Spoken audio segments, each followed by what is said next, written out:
Ini yang namanya Bude tidak pernah ada. Itu kata Fitri Salhuteru. Fitri Salhuteru, saya buka nih. Ketika ketemu dengan saya Loli kemarin, Loli minta telepon, Om tolong Om, sambungkan saya dengan Tante Fitri. Dia orang.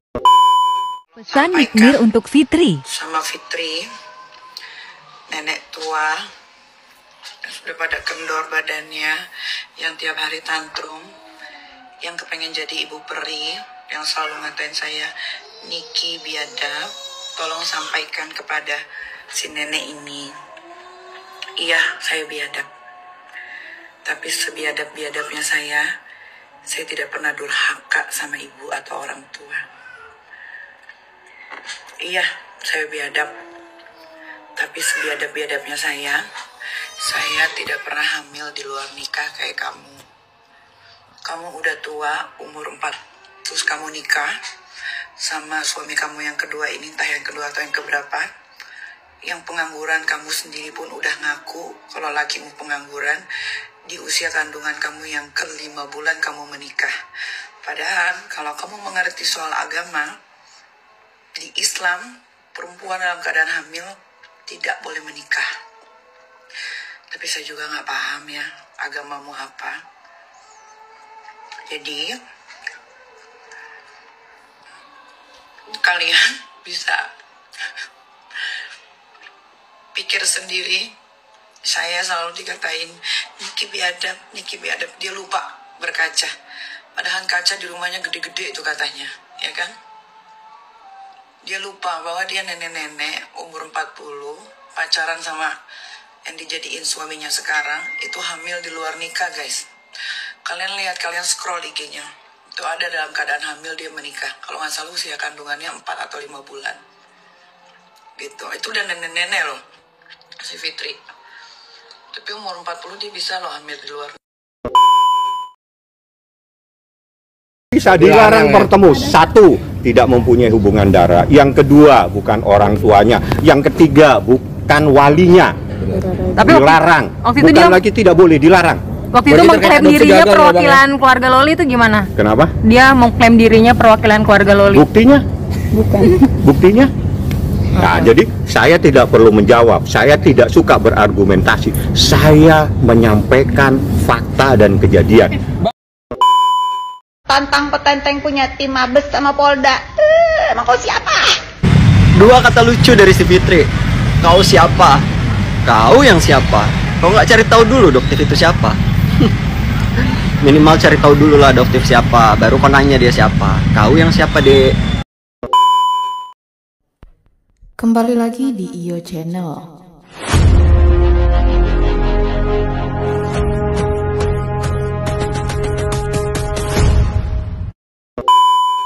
Baiklah, kali ini saya akan membahas tentang Loli anak Nikita Mirzani dipindahkan dari RS Polri, diduga disembunyikan. Untuk selengkapnya simak video berikut ini.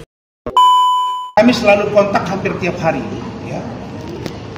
Fitri bilang, Bang, setahu saya, selama saya bergaul dengan Nikita Mirzani dan Loli, dia tidak pernah cerita Bude.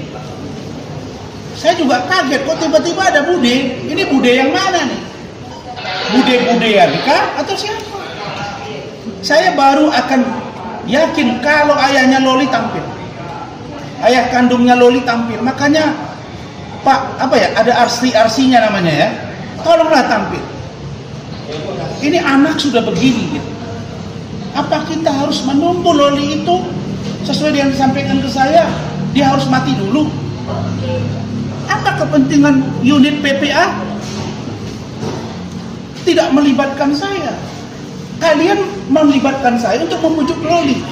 Begitu berhasil kalian bujuk, dan kemudian atau apapun caranya, lalu kalian hilangkan dari saya. Tidak boleh dong begitu. Kemudian katanya tidak dibius. Saya kan tidak menuduh, jangan-jangan dibius.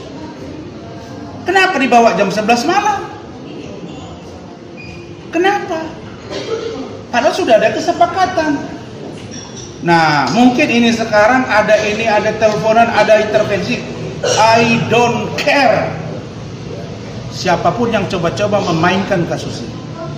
Saya udah bilang sama kalian, selama ini Yang namanya Bude tidak pernah ada. Itu kata Fitri Salhuteru. Fitri Salhuteru, saya buka nih. Ketika ketemu dengan saya Loli kemarin, Loli minta telepon, Om tolong Om, sambungkan saya dengan Tante Fitri. Dia orang baik. Saya sambungkan sebentar video call, nangis dua-dua. Fitri nangis, Loli nangis. Bahasa Fitri sederhana, sabar nak. Bantu saya Tante, itu kalimat. Artinya apa? Saya melihat bahwa anak ini memang penuh dengan penderitaan. Bayangkan aja 13 tahun dia merasa sudah disuruh untuk melakukan kegiatan live. Kalau dia tidak mau, dikurung di kamar, dipukuli. Itu kan kata dia. Bahkan dia bilang ada dugaan untuk mungkin dia akan dihabisi. Ini kan harus serius, bos. Anak di bawah umur tapi tinggal 4 bulan lagi sudah dewasa dia. Makanya saya pesan, Loli, lihat Tante Ade. Jangan takut, kamu berjuang. Kalau ada sesuatu info, cari jalan supaya kamu keluar dari perangkap itu. Dan kalau ada yang melakukan kejahatan, kejar. Infokan ke kita. Kamu berhak untuk hidup layak, mendapat pendidikan yang layak, selamat, dan nyaman. Karena kamu tidak pernah meminta lahir ke dunia ini dari rahim seorang Nikita Mirzani. Itu kata dia. Apakah benar Saudara Niki mempunyai backingan atau diatensi atas semua keonaran yang dia lakukan? Khususnya saya bertanya untuk Polres Jakarta Selatan, apakah benar jika orang melaporkan Saudara Niki di Polres Jakarta Selatan sulit untuk diproses? Sementara saya pun setuju jika ada laporan yang dilakukan Saudara Niki terhadap orang lain memang harus diproses tegak lurus. Saya hanya melihat ketidakseimbangan dalam melakukan proses pelaporan antara pelapor dan terlapor. Tetapi izinkan saya sedikit berteori ya, kalau tidak salah ya, mohon maaf. Memang apapun yang ada di dunia maya itu mengerikan, bisa menyerang secara pribadi, secara mental ya, diri sendiri atau keluarga, apalagi berhubungan dengan influencer yang pengaruhnya banyak, dan terutama Saudara NM ya. Tetapi saya hanya ingin melihat bahwa negara ini tidak takut dengan keviralan yang tidak benar, dengan keviralan yang tidak nyata. Kalau Saudara NM selalu dilaporkan orang, lalu tidak diproses dengan baik dan tuntas, jadi sangat wajar kalau masyarakat menilai bahwa dia mempunyai backingan. Terima kasih.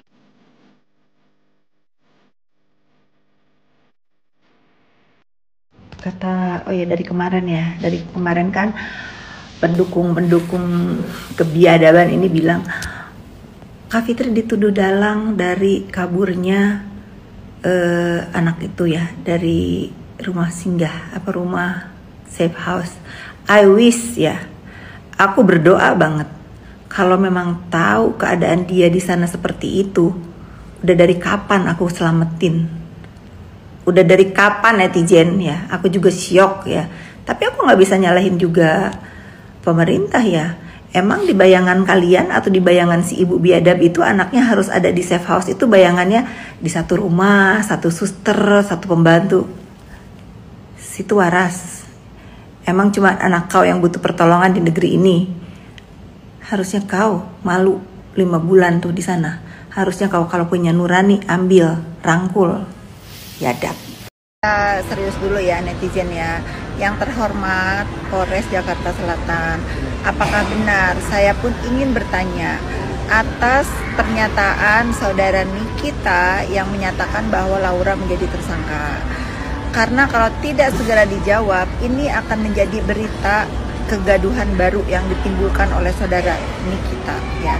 Saya sebagai pengguna sosial media yang sudah gerah sekali dengan berita Niki lagi, tolong segera diklarifikasi apakah Loli menjadi tersangka dalam kasus yang sedang ditangani oleh Polres Jakarta Selatan. Terima kasih. Loli, anak Nikita Mirzani, dikabarkan dipindahkan dari Rumah Sakit Polri Kramat Jati setelah sebelumnya kabur dari rumah aman. Hingga kini keberadaan remaja berusia 17 tahun tersebut belum diketahui. Kabar ini pertama kali disampaikan oleh pengacara Rasman Arif Nasution. Ia sebelumnya membawa Loli ke Polres Metro Jakarta Selatan setelah anak sulung Nikita Mirzani itu melarikan diri dari rumah aman. Menurut Rasman, Loli sudah tidak lagi berada di Rumah Sakit Polri Kramat Jati sejak Jumat 17 Januari 2025 malam.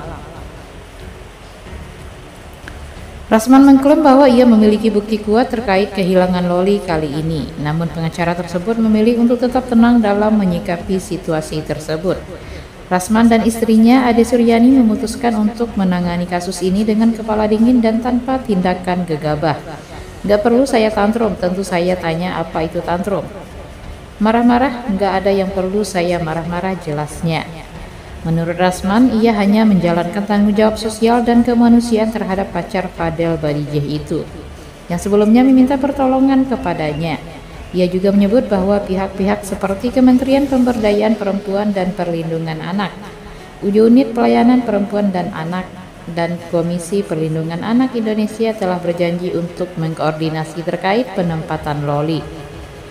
Di sisi lain, Rasman menduga bahwa pemilik nama asli Laura Mezani itu sengaja disembunyikan oleh pihak tertentu untuk menghindarkan dirinya dari orang-orang yang dianggap mampu melindunginya. Meski begitu, ia mengaku belum mengetahui keberadaan pasti Loli saat ini.